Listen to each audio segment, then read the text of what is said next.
So the theology that kind of undergirds this is the fact that God has created the world and he wants us to take his raw material of creation and make beautiful things out of it.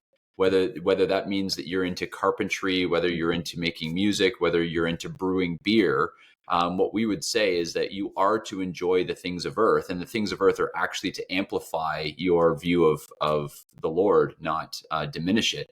Joe Rigney is fond of saying that that there's that old hymn, "The things of earth grow strangely dim," because we're so focused on Jesus. And he says it's actually the opposite, that the things of earth grow strangely bright when we recognize and that God wants us to enjoy his good creation. So I say that simply to say, if you're that nerd who's brewing beer in your basement, find other Christians who are into the same things you are.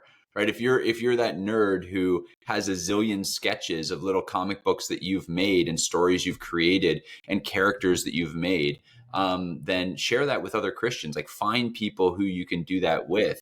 And one of the things that I love about our church is I can go from like one group who, at church on Sunday, who are talking about where they're at in the Stormlight Archive, and I can go over to another group and they're talking about the whiskey they're distilling and swapping samples or whatever. And you go over, like, there's so many things going on because people have been steeped in the theology of that we are to enjoy the things of earth as long as we're doing so properly. So I think it starts with a theological shift in your mind, and then once you have that, like Jordan said, it's finding people around you that you can nerd out with over the things that you enjoy in God's good creation. And as you create that community, figuring out, how do we do this to the glory of God?